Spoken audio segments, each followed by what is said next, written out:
Hello everyone. This video is on the Knewton Alta assignment for section 6.5 part 2 called Rewrite Logarithmic Expressions Using Properties.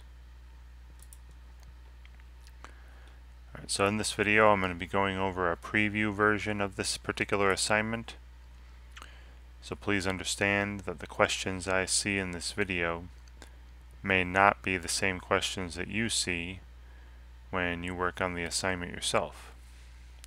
But, all the objectives are the same, the structure is similar, so I'm hoping that watching me do these here helps you in some way when you work on the assignment on your own. Alright, and then on your assignment page you should be seeing the title, the mastery bar telling you how far along you've gotten, the objectives. It looks like there are 3 objectives for this assignment. Under the current objective, there should be a question related to that objective. And on the bottom of each question, you should be seeing a feedback button where you can send feedback to Knewton if you wish.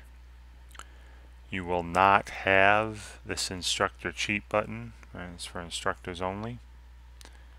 But you will have the More Instruction button. So if you're struggling with a topic, click on this and it'll take you to a page with some reading or videos to study. And you'll be given questions related to that instruction. And completing those questions will also give you progress towards finishing the assignment. Alright, so the first objective I'm looking at is expand logarithmic expressions. Now the properties they mentioned in the title are the properties we saw in section 6.5 part 1, and I still have them written here. This is what I wrote in the section 6.5 part 1 video, the properties of logarithms. And when they ask us to expand a logarithmic expression, we're going to be using the product rule, the quotient rule, or the power rule for logarithms until we can't use them anymore. Alright, so we're going to keep looking inside the logarithms and saying, hey, is this expression a product? If it is, I can write it as the sum of the logs of the factors. Or is this expression a fraction, a quotient? If it is, then I can write it as the log of the numerator minus the log of the denominator. And is everything in the expression and everything inside raised to a single power? If that is the case, we can pull that power out and write the expression as a product.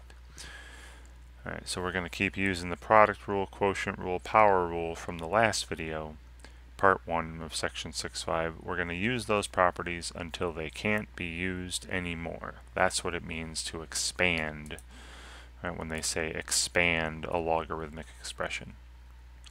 Alright, so I'll write this one out on paper, and we'll do that. Alright, so the first problem given here with this expansion objective is this. We have the natural log, right, the log base e, and then the expression inside, right, the input looks like this. It's 4 times m to the 5th power divided by p.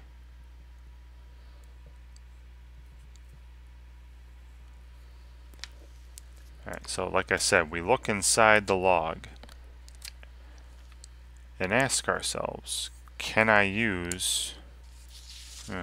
we use any of these 3 properties, product, quotient, or power? Well, I see there's definitely a fraction in here, so I'm going to be using the quotient property first. So this is equivalent to the natural log of the numerator, 4 times m to the 5th, minus the natural log of the denominator, p.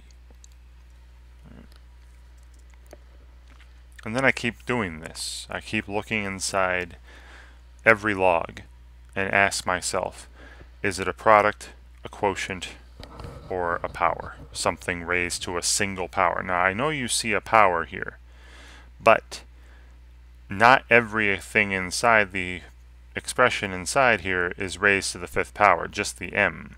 So I can't use the power rule for this first one. All right, but it is a product. 4 times m to the fifth. So I do have a product here. This other log, I'm done. That's going to stay the way it is because p is not a product, it's not a fraction, and it's not all raised. I mean, it's all raised to the first power, but pulling 1 out doesn't do anything. So it's not all raised to an interesting power. So I'm done with that one. Alright, but this log here, I can rewrite. So we have equivalent to, the natural log of 4 times m to the fifth. That'd be the natural log of 4 plus the natural log of m to the fifth. There's, the log of a product. You just write the sum of the logs of each factor. And then we still have the minus natural log of p on the end. And then again, I keep doing this. Now, when you get down to the input being just a number, just a whole number like this, like 4, you can pretty much leave it alone and I think they'll give it to you. Now you could factor this number, make it 2 squared, and then use the power rule, but I'm going to leave numerical factors, I'm going to leave integers the way they are. Right? So I'm going to leave the whole number the way it is. It's the expressions with variables I'm more concerned with. So like this m to the fifth power, now I have a case where I can use the power rule.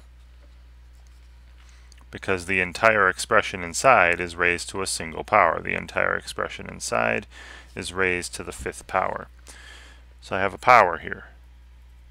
And then everything else I'm going to leave alone. So we pull this 5 out front to make that second term there a product. So this is equal to the natural log of 4 plus, and then pulling the 5 out, 5 times the natural log of just m now, and then minus the natural log of p, and now I have, I've exhausted the properties. Like I said, I know that you could also do this, the natural log of 4 is the same as the natural log of 2 squared, and then pull the 2 out because you have a power. So you could rewrite this as 2 times the natural log of 2 if you wanted to. These are I'll say these are interchangeable. But for the most part, I feel like that if you have a positive whole number in your input and that's it, no variables, you can just leave it that way. So let's see what happens. Let me see if they actually accept that. But yeah, so I've used the properties until I can't use them anymore, and we end up with the natural log of 4 plus 5 times the natural log of m minus the natural log of p. And then I'll hit submit. Alright, great. So yeah, so those positive whole numbers, if that's the only input, you can leave them the way they are. Or just numerical inputs in general, I think you can leave the way they are. Anyway, after you submit an answer, it'll tell you if you're right or wrong, and then give you some sort of answer explanation. Please read through the answer explanations just to make sure you understand why something was correct or incorrect, and hopefully you can learn from your mistakes for future questions. Alright, so the next question. Alright, so here's a new property that we have not seen yet, not in section 6.5 part 1. So I'm going to make a new page with this. This is the change of base property, or the change of base formula for logarithms.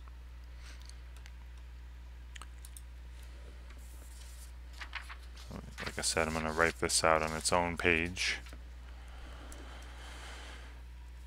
The change of base formula.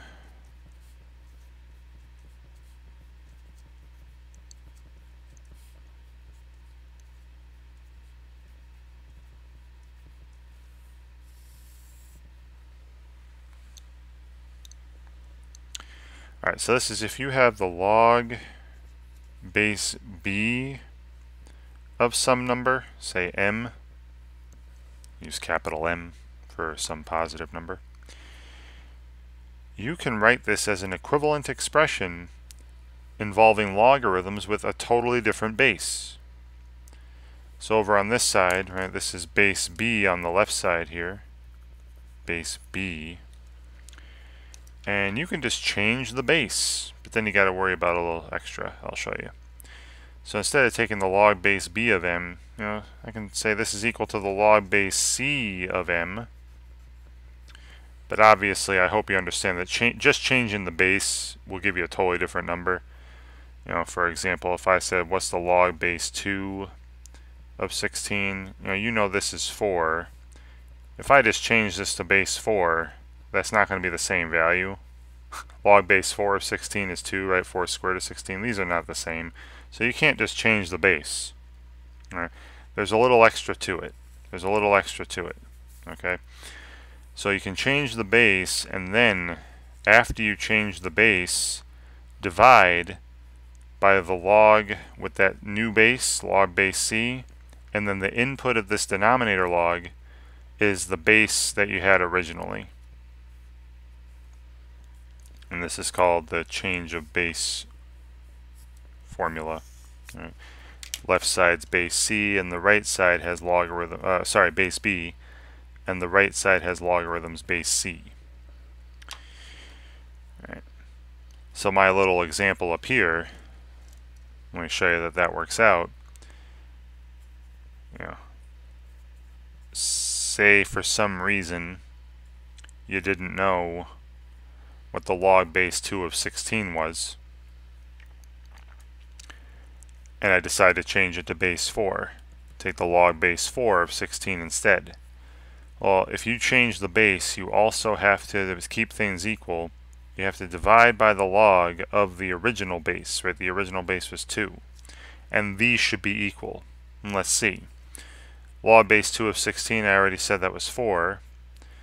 The log base 4 of 16, 4 to the second power is 16. And then 4 to what power is 2? 4 to the half power, right? 4 to the square root of 4 is 2, 4 to the half power.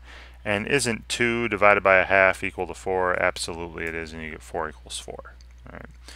So yeah, so you can just change the base to whatever base you want, as long as it's a positive number, and then just make sure to divide by the log of the original base, right, with the original base as its input. All right, so the example we're given, they're saying here, write log base 7 of t as a base 2 logarithm. So I can write, log base 7 of t, I can write that as the log base 2 of t, but then I have to divide by the log base 2 of the original base, which was 7. Right?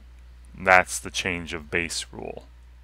So the log base 7 of t equals the log base 2 of t, but then divided by the log base 2 of the original base, 7.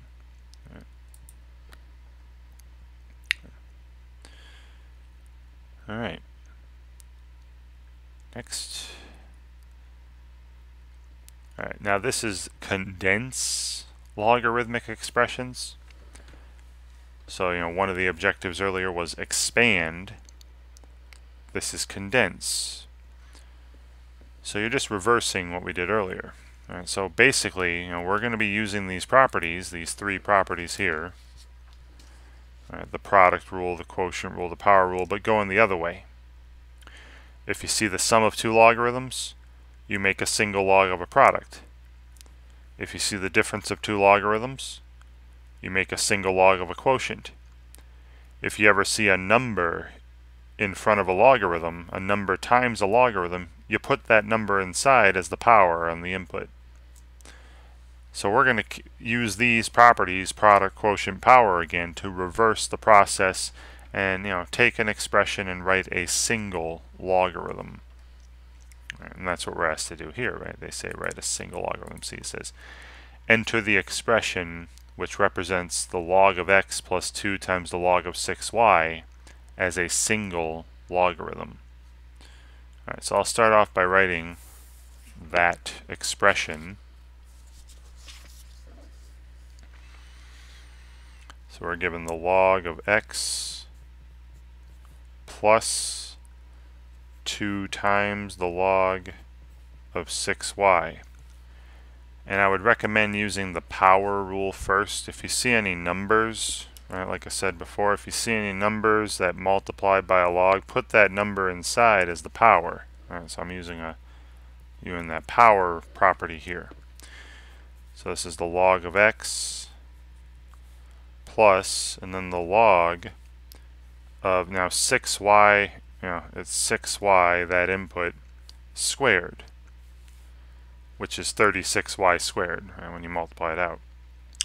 And now I see the sum of two logs, and then you just use that the product property or the quotient property. Just go left to right, go two at a time, 2 terms at a time. Here I see the sum of two logs with base 10, so I'm going to use that product property to put them together as a single log.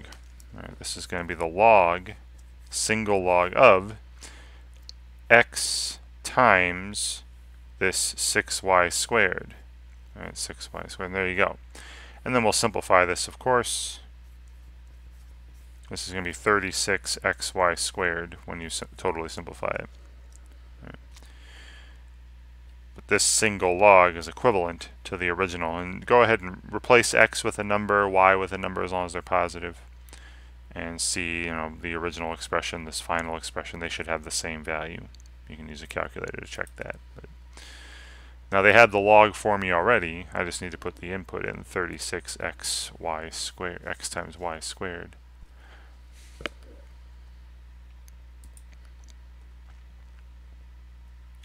Great. Alright, next.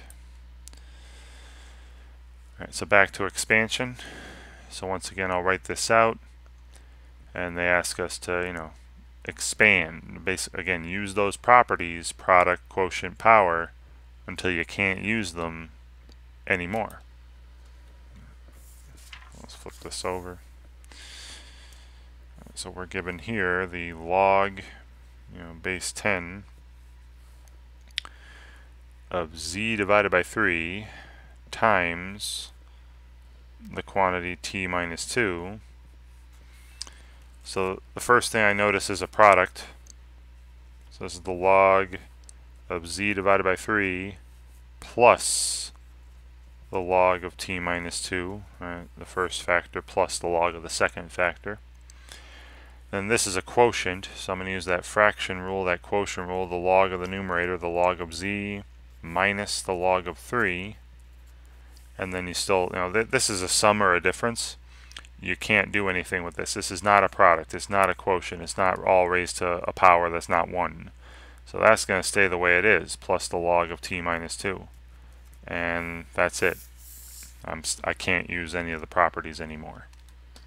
Right, you keep using that product, quotient, and power property until you can't use them anymore. So we have the log of z minus the log of 3 plus the log of t minus 2. And that's it.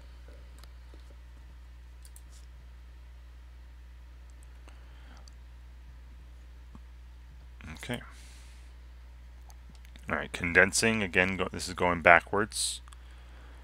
So first I would put the numbers inside and then go left to right. Just go left to right using the product rule and quotient rule as needed. Alright, so again, I'll write this one out. Just same paper here. So we have 3 times the natural log of 10 minus 4 times the natural log of 2, then minus the natural log of 5. So again, the first thing I see is there's these numbers. Now you can ignore the negatives because you'll be using the quotient rule later. So I'll put the 3 inside and make it 10 to the third, put this 4 inside and make that 4 square, 2 to the fourth. Right, using the power. The power property. So this is the natural log of 10 to the third power minus, again, ignore the minuses, just put the 4 in, the natural log of 2 to the fourth minus, and then the natural log of 5, and then left to right you just do 2 at a time here. This would be a quotient rule. I'd use the quotient rule because I'm seeing the difference of two logs. So this becomes the log, the natural log of 10 to the third divided by 2 to the fourth. And we'll simplify all this number stuff at the end. And then again I have minus the natural log of 5, and if I use the quotient rule again, it's just going to put the 5 in the denominator, right? Dividing by 5 is the same thing as multiplying by 1/5, so that would put that 5 in the denominator. So I have the natural log of 10 to the third divided by, and then 2 to the fourth times 5. All right, and if we simplify a bit, now 10 to the third is 2 to the third times 5 to the third, right? That's 10 to the third. And then down here you got 2 to the fourth and 5. So one of the 5's cancels, makes that 5 squared. 3 of the 2's cancel, making this 2 to the first. So I just have 25 halves. 25 in the numerator, 2 in the denominator after all the simplification. And that's all they want, right? They want us to write it as a single logarithm. And if you were to enter this expression in the beginning in a calculator and this expression at the end in a calculator, you would end up with the exact same value, I promise you. But I'll leave that to you. Alright, so natural log of 25 halves.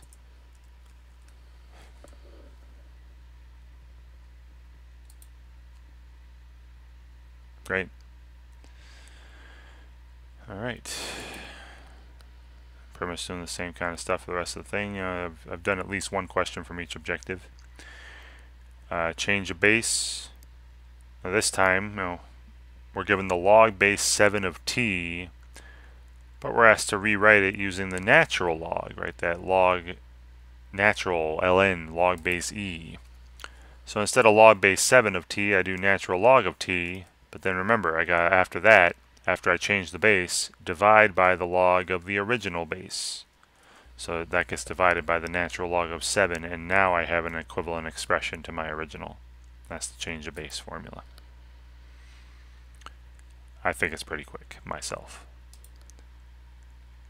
Alright, so another change of base, write the log base 2 of a as a natural logarithm. So again, I just changed the log base e, natural log of capital A, divided by and the natural log of the original base, right? The natural log of 2 would go in the denominator. It's really that quick.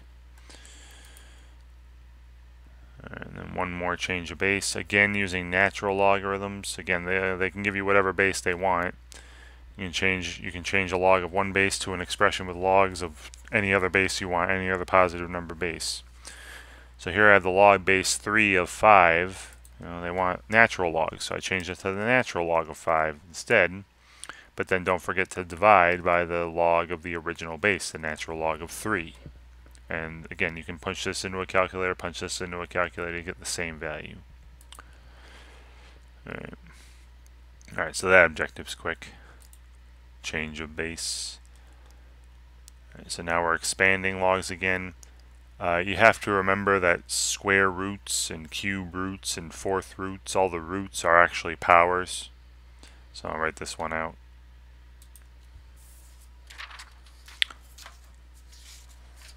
So we have the log of the square root of 7 times z. And like, hey, that's a product, right? They're asking us to expand. I see a product here, so I use the product rule. This is the log of the square root of 7 plus the log of z. And this is not going to be, they're not going to accept this because, like I said before, remember the square root of 7 is 7 to the half. And then I can pull the half out, using the power property, because this is all to the 1/2 power. So I pull the half out, and then it would just be half the log of 7 plus the log of z, and this is what they're going to accept, right? So they're not going to accept anything with roots in it, right? Because remember, all your roots are powers, and so you should be able to apply the power property, power rule. Yeah, so this is 1/2 times the log of 7 plus the log of z, and that was it. I can't use the properties anymore. Alright, great.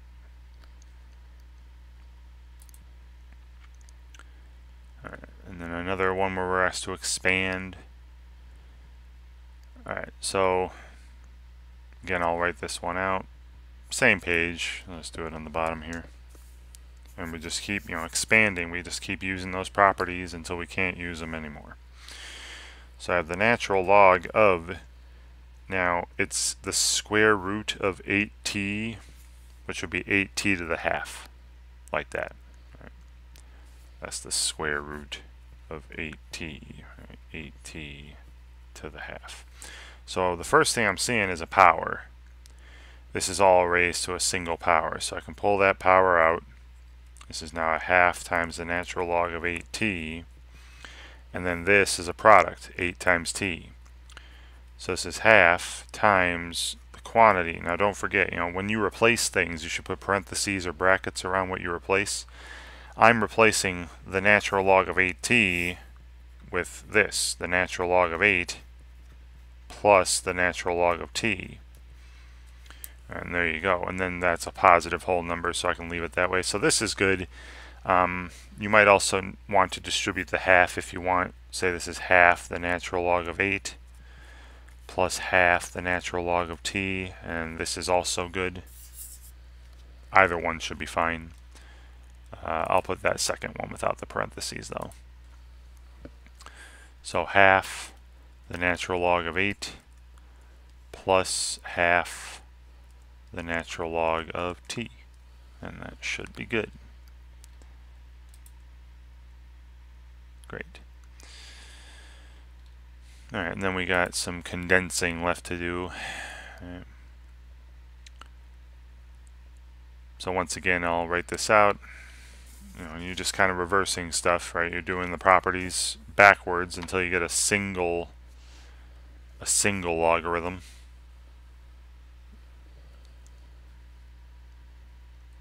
Alright, so this one here, we got 2 times the log of 9 minus 5 times the log of 3 plus the log of 4. Alright, so like I said, numbers will go in first. This 5 and this 2. 2 and 5 I'll put in as the powers. Ignore the negative signs, right? We're going to use the quotient rule eventually. So this is the log of 9 squared minus the log of 3 to the 5th,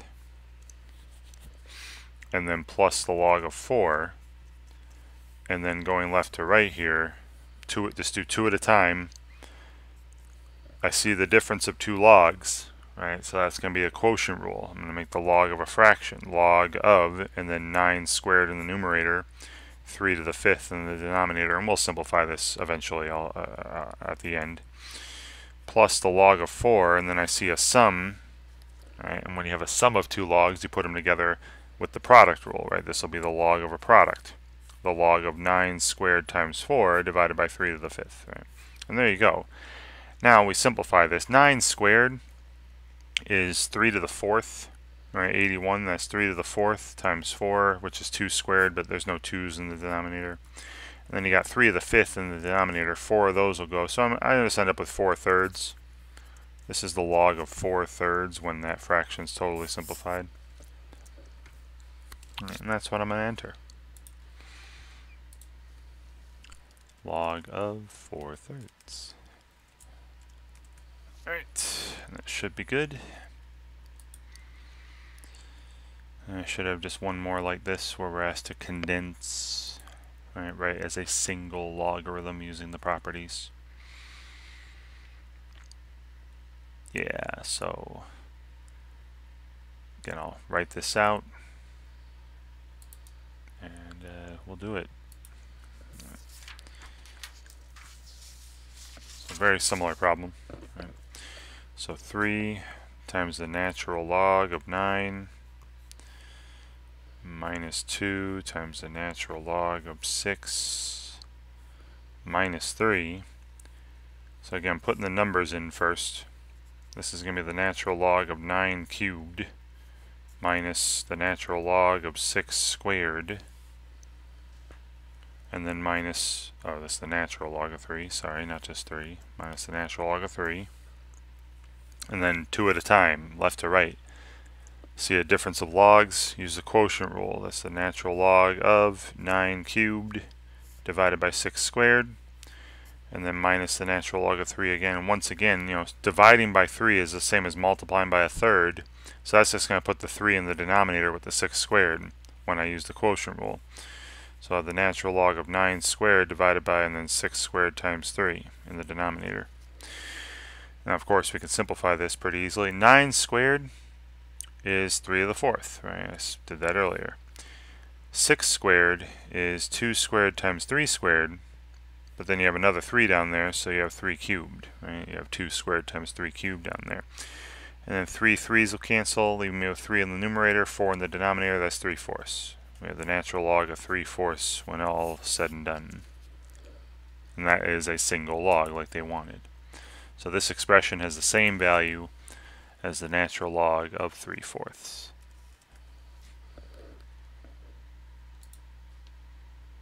Oops, did I simplify something incorrectly? Alright, so they let me try again. How kind of them. So, yep, okay, I see my mistake. Maybe you were yelling at me through the computer screen. Yeah, I had 9 cubed here, didn't I? But I changed it to 9 squared all of a sudden. What happened? Because that should have been 9 cubed. So that's 3 squared cubed. That should be 3 to the 6th. So the 3 3's will cancel, leaving with 3 3's up in the numerator instead of just 1. And so that's 27/4, not 3/4. My bad. Yeah, I miswrote. So everything was correct except, I miswrote the power, and then that threw everything off after that. So this should be 27/4, not 3/4. My apologies for rushing that. All right. But again, always a good lesson when you get something wrong. Just teaches you to pay more attention, be more careful when you're writing stuff. Yeah, that's a lot better. All right. And great. And again, I'm sorry if you saw my mistake earlier and were yelling at me here, but I eventually caught it. Of course, thanks to the fact that they told me I was wrong. So just pay attention. Make sure you're copying things correctly. Don't rush. And yeah, that should be it for this preview version of this assignment. And as I said at the top of the video, the questions I saw here may not be the same questions that you see when you work on the assignment yourself, but the objectives are the same, the structure is similar, so I'm hoping that watching me do these here helps you out in some way when you work on the assignment yourself. And thank you very much for watching.